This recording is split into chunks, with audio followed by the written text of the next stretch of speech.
What's up guys, Sir Mix here. On this video, I'll be sharing to you how to send money from the new app of PNB to Gcash.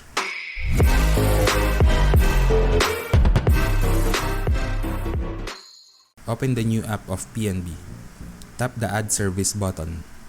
Select Transfer to Other Bank.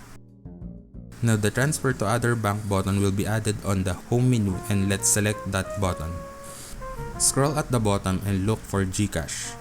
You may use the search bank for easy access. Put the receiver's account number, which is the mobile number, the account name, and the amount you want to transfer.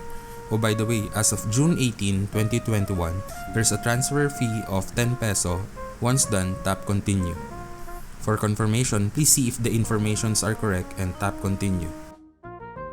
A confirmation will be sent to your PNB registered mobile number and put it here. Congratulations, the transaction is successful and you will be receiving reference number from PNB and Gcash about the transaction. If you find this video helpful, please hit that like button, share this to your friends, and subscribe to this channel for more mobile tips and tricks. Again, this is Sir Mix of Mix Gaming PH. See you on my next video. Keep safe and have fun learning.